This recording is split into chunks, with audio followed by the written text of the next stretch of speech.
نحمدہ ونصلی علی رسولہ الکریم اما بعد۔ الحمدللہ ہمارے اس ختم نبوت کورس کے 5 سبق مکمل ہو چکے ہیں اور یہ ہمارا 6واں سبق ہے۔ 5ویں سبق میں ہم نے حضرت عیسیٰ علیہ السلام کی زندگی کے متعلق اور ان کے احوال اور اسی طرح قادیانیوں کا اس مسئلے کے ساتھ کیا دلچسپی ہے، اس متعلق ہم نے پڑھا تھا۔ اور آج کے سبق میں ہم مرزا قادیانی کی زندگی کے متعلق پڑھیں گے۔ اس کا نام و نسب، کہاں پیدا ہوا، نام کیا تھا، جگہ پیدائش کیا تھی، اور دیگر اس کی زندگی کے کیا احوال تھے، اور پھر اسی طرح ہم اس کے دعووں پر بھی ایک نظر ڈالیں گے کہ اس نے کون سے وقت میں آ کر کون سا دعویٰ کیا، اس لیے کہ آپ کو یہ تو معلوم ہے کہ اس کے دعوے مختلف رہے ہیں، فوراً اس نے نبوت کا دعویٰ نہیں کیا۔ تو شروع کرتے ہیں سب سے پہلے تو اس کے نام و نسب سے۔ تو مرزا غلام احمد قادیانی خود اپنا تعارف کرتے ہوئے لکھتا ہے، یہ کتاب البریہ ہے اور اسی طرح روحانی خزائن ہے، کہتا ہے میرا نام غلام احمد، میرے باپ کا نام غلام مرتضیٰ، دادے کا نام عطا محمد اور پردادے کا نام گل محمد تھا، اور ہماری قوم مغل برلاس ہے۔ میرے بزرگوں کے پرانے اوراق سے جو اب تک محفوظ ہیں معلوم ہوتا ہے کہ وہ اس ملک میں سمرقند سے آئے تھے۔ پیدائش کہاں ہوئی جی؟ آبائی وطن قصبہ قادیان، تحصیل بٹالہ، ضلع گرداسپور، پنجاب ہے۔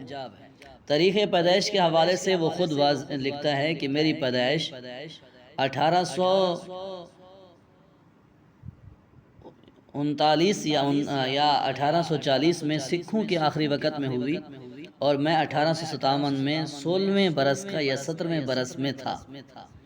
یہ بھی کتاب البریہ یا روحانی خزائن دونوں میں یہ موجود ہے۔ تعلیم کہاں حاصل کی اس نے؟ تو یہ کہتا ہے قادیان میں رہ کر متعدد اساتذہ سے حاصل کی، اور اس کی یہ ہے تفصیل، کہتا ہے کہ جب میری عمر 6 سال کی تھی تو ایک فارسی خواہ معلم میرے لیے نوکر، یہ الفاظ دیکھیے، کہتے ہیں نوکر رکھا گیا جس نے قرآن شریف اور چند فارسی کتابیں مجھے پڑھائی، اس کا نام فضل الہی تھا۔ میری عمر تقریباً 10 سال تھی تو ایک عربی خواہ مولوی میری تربیت کے لیے مقرر کیا گیا جس کا نام فضل احمد تھا، اور اسی طرح پھر مولوی یعنی مجھے پڑھانے کے لیے جب میری عمر 18 یا 17 سال تھی تو ایک اور مولوی چند سال اس سے پڑھنے کا اتفاق تھا جس کا نام گل علی شاہ تھا، اس کو میرے والد نے نوکر رکھ کر قادیان میں پڑھانے کے لیے مقرر کیا تھا۔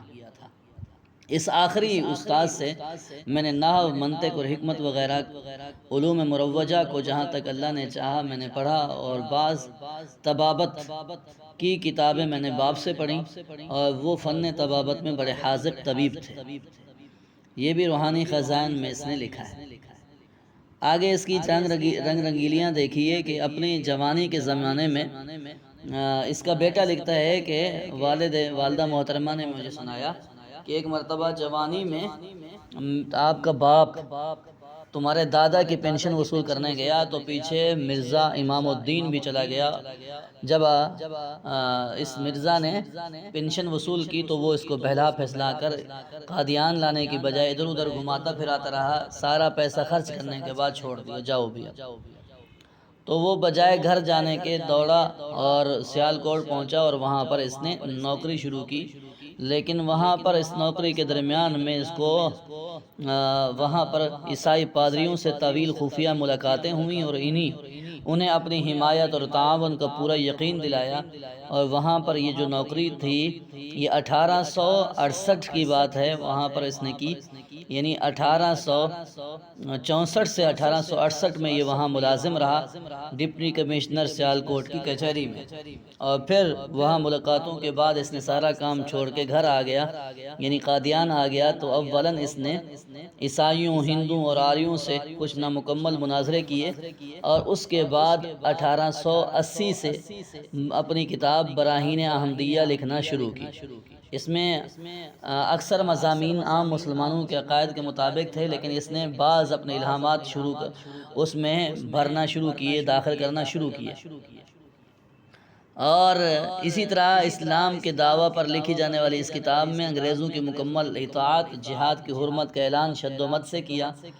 مرزا نے 1880 سے 1884 تک براہین احمدیہ کے 4 حصے لکھے اور 5واں حصہ پھر اس نے آ کر 1905 میں لکھا۔ اب اس کے یہ تو ہو گئی اس کی کچھ زندگی کی روزات۔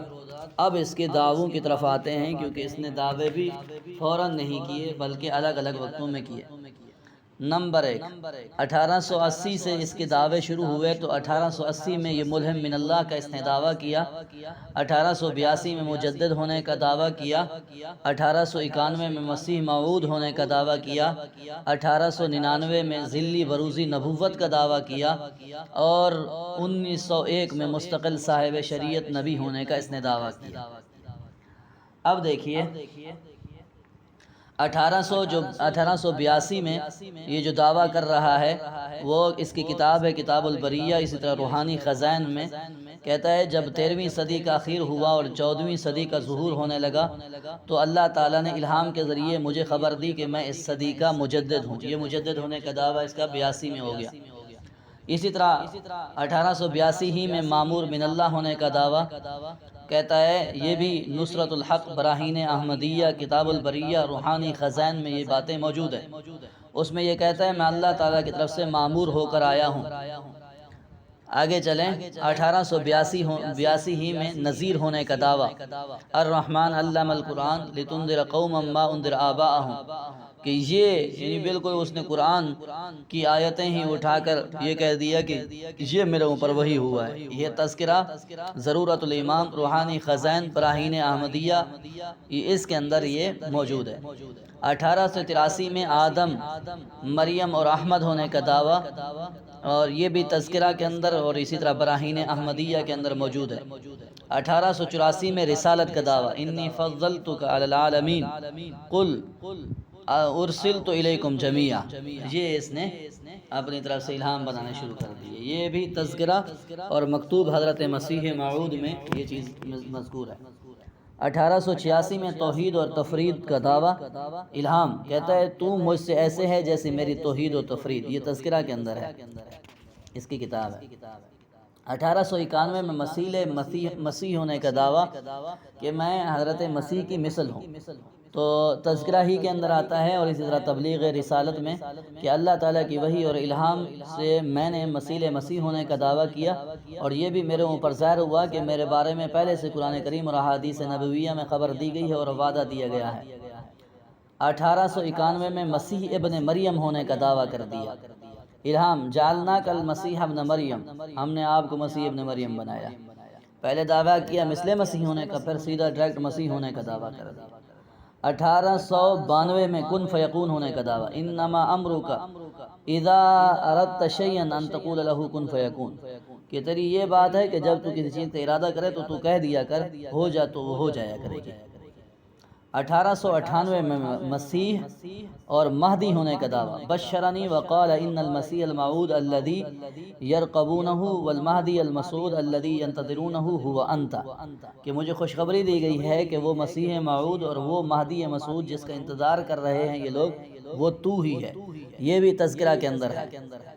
اور اسی طرح 1898 میں امام زمان ہونے کا دعویٰ کیا، سو میں اس وقت بے دھڑک کہتا ہوں کہ اللہ تعالیٰ کے فضل اور عنایت سے وہ امام زمان ہوں میں۔ یہ ضرورت الامام اور روحانی خزائن میں یہ دعویٰ موجود ہے۔ 1900 اور 1900 سے لے کر 1908 تک ذلی بروزی ہونے کا دعویٰ کرتا رہا، اور پھر اس نے رسالت کا دعویٰ بھی 1901 میں کر دیا۔ تو رسالت کا دعویٰ اس نے کب کی نہیں، ذلی بروزی کا دعویٰ تو یہ کیا ایک غلطی کا ازالہ اور روحانی خزائن میں، جلد 18 صفحہ 212 میں۔ رسالت کا دعویٰ اس نے کیا انا انزلناہ قریبا من قادیان، یہ براہین احمدیہ روحانی خزائن، اور اسی طرح الحکم، اس پر یہ ایک رسالہ ہے تو اس میں یہ موجود ہے۔ اور اسی طرح دافع البلاء اور روحانی خزائن میں یہ کہتا ہے کہ سچا خدا وہی خدا ہے جس نے قادیان میں اپنا رسول بھیجا۔ اور ایک اور جگہ پہ یہ کہتا ہے کہ ایک غلطی کا ازالہ جو کتاب ہے کہ میں رسول بھی ہوں، نبی بھی ہوں، یعنی بھیجا گیا بھی ہوں، اور خدا سے غیب کی خبریں پانے والا بھی ہوں۔ یہ اس نے یہاں دعویٰ کیا، مستقل صاحب شریعت ہونے کا دعویٰ کر دیا۔ قل یا ایھا الناس انی رسول اللہ الیکم جمیعا، اے مرسل من اللہ۔ یہ اشتہار معیار الاخیار میں اور مجموعہ اشتہارات میں، اور اسی طرح تذکرہ سے بھی یہ بات منقول ہے کہ اس نے یہ کہا، اور حقیقت الوحی کے اندر یہ کہتا ہے مجھے یہ وحی ہوا انا ارسلنا الیکم رسولا شاہدا علیکم کما ارسلنا الی فرعون رسولا، یہ میری طرف، یعنی قرآنی آیتیں ہی اپنے اوپر فیڈ کرنا شروع کر دیں اس نے۔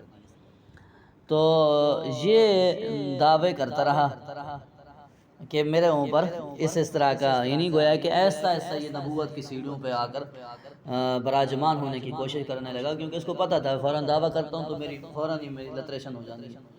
لیکن اس نے ایسا ترتیب بنائی، تو بہرحال گمراہ کرنے کی کوشش کی ہے، اور اس کے کرندوں کی بھی یہی صورت ہوتی ہے کہ ایسا کسی کو بھی گمراہ کرنا ہو تو ایسا اس کو منواتے ہیں۔